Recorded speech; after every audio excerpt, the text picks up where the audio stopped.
This is the mayor of Lewiston, Auburn. He's working with the Atlantic Global Aid. Great mayor. Appreciate his community. Yes, Abdi, the Atlantic Global Aid. I know you've been busy. Crazy. I've been looking at houses. It's nuts. I've made a couple trips. Yeah. Okay. Do you want to get on the microphone? Yeah. Oh, good for you. All right, welcome everybody. We gotta get started. It's getting late. I know people are just still coming in, but we got people that been here since 6:30 p.m. So we're gonna get started. Thanks for everybody coming in. My name is Dr. Abdul Ahmed. I'm the Executive Director of Atlantic Global Aid. In 1980, there were no pirates, there was no drought, and people were living just like us in America. But then the war has started. The war has killed many by hunger and a single strike of a bullet. Pirates are now stealing and raiding homes, raping their women, and leaving them with nothing.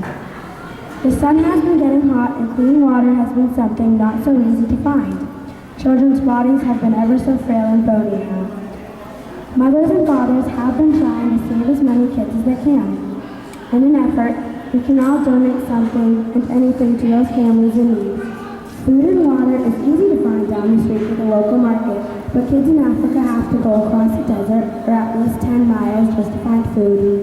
Please make a donation to Atlantic Global Aid. Those children do need your donations. Thank you. And of course, we're all here for the same purpose. So, Abdi Fattah had shared with us some information to prepare for a press release that we did for a press conference that we held a couple of weeks ago in support of Atlantic Global Aid. And so I think I'll read to you what he shared with us because it has the information about the famine and the drought in Somalia and surrounding countries. It says here, half of the country's 8 million people are in crisis, with 750,000 close to death. More than 750 people will die of starvation in Somalia in the next 4 months unless urgent help arrives within weeks. But as mayor, I first met Dr. Abdi Fattah Ahmed, and of course I've known Hussein Ahmed for quite some time, but they were at a recent Chamber of Commerce breakfast there to bring about the information about the need for aid in Somalia. And then subsequent to that, we've had some meetings and we worked together. We had a press conference to bring the message out to the people of Maine that aid is needed. And so in order to bring about a container full of goods, a nutritional food, Similac for babies, in order to bring that container across the ocean, it's $15,000.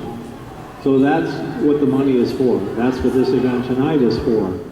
And my name is Jean Kahn. I'm a nurse midwife. I work at St. Mary's. The women here that I'm working with, their families are all over the world. And a lot of them have many family back home in Somalia and in the refugee camps. And they worry about them. And this is like a huge stress on their family, as you can imagine. With the famine and seeing the pictures, I had a nurse say to me, I can't live and knowing that there are young babies and children out there who don't have enough food to eat. And that's a concept that here in the United States that we don't see very much. And I agree with her. I think that all of our cultures have things to share. And one thing that we want to share here is helping our neighbor. And so we want to help the families, our neighbors being the Somali community and their families back in Africa. And also his 50th term as a congressman from 2nd Congressional District. I want to welcome to the microphone tonight and thank you for coming tonight for support of Atlanta Global Aid and Somali community in Maine, Lewiston area.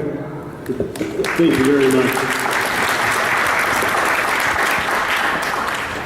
Thank you and good evening. It definitely is an honor to be with you here tonight in Lewiston. Malnutrition is affecting millions of people, many of them children. The number of these suffering is astonishing.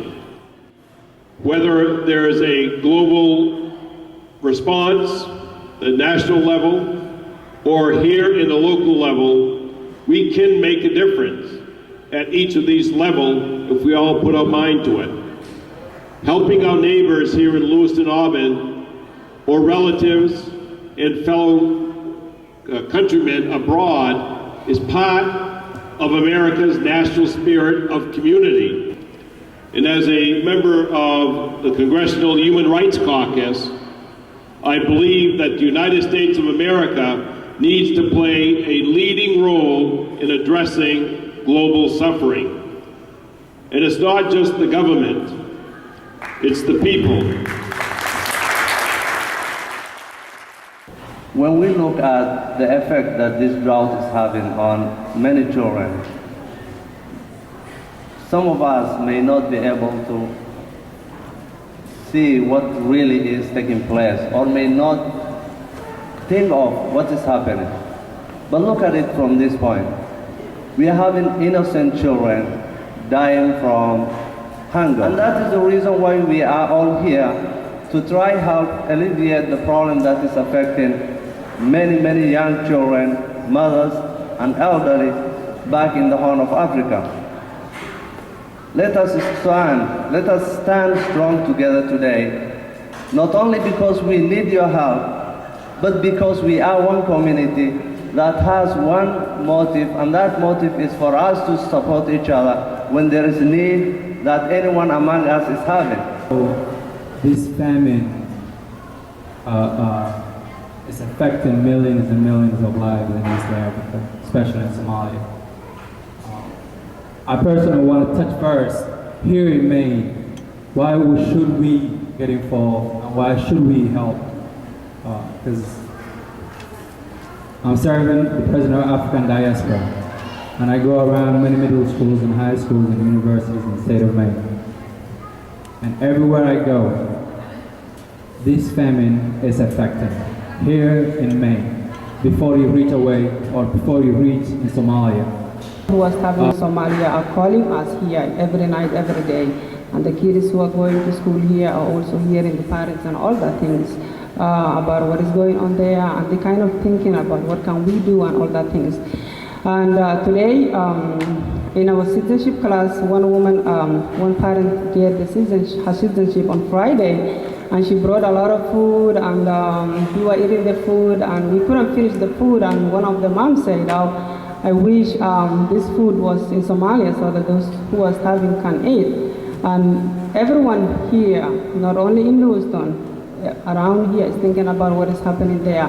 And we can do something, not only locally, we can do something nationally. It's important for all of us to come together in the sense that we want to work together, because in the end, we are one large community, regardless of what your cultural background is. So a lot has been said today. I think what I want to focus on is an action plan. Maybe we need to sort of educate our community, to sort of ask people to come forward, to leave their names, if they want to help us be volunteers. If someone can just, anybody who's interested, please come forward, give us your contact information. We want to mobilize all of this. We want to get people together. We want to make sure that we have an action plan, a takeaway before we leave this room tonight, because we've been talking and have said a lot, and now it's time to hit the road, to come up with a plan. A lot of people are suffering back home, and the food shortage is everywhere. Even it is happening in Portland, in Maine in general. And we can blame, the global warming. We can blame, the man-made or the war. or in different areas. But as a human, when Katrina happened, when Hurricane Irene happened, all of us, we stood in one voice to help those people who need our help. And it is the same. The children who are dying in Somalia, they don't know the cause that they are dying, and they need our help. From my personal perspective, I was there back then, and the drought and the famine right now is going on. The kids that are dying right now, it could have been me, it could have been you, it could have been some of us, and I just want to put myself in their shoes, basically, and what we want to do is help out and get involved. Poor planning, armed conflict, this is how the famine and the drought began to happen. Our government wasn't working properly, and us as people have not been educated properly to go back to Somalia and actually bring the country up and actually bring the government up.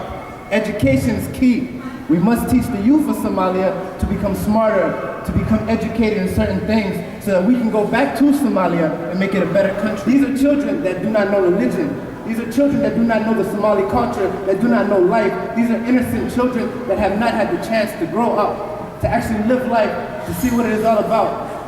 We as the children and the youth that have actually had the chance and the opportunity to come to Maine, to come to Lewiston, to come to a better place where we can eat every day, we can walk around, we can talk to other people, we can actually interact, we can joke and laugh.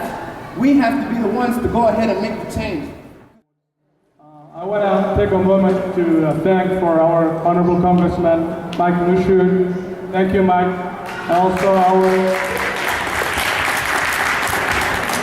our great Mayor, Gilbert, for showing support and coming tonight. I know you all took time off from your family, and especially for the weekend, to come here to support this effort. And I know from your heart that you care a lot. And thank you so much for being with us this Saturday night, that you could be somewhere else tonight. And I really thank you, Mike, for Mayor Gilbert for coming in. And definitely, I will let you guys go. I know that you have, if anyone who's actually has place, especially I know Mike has place to go, so you want to actually thank you very much for coming in.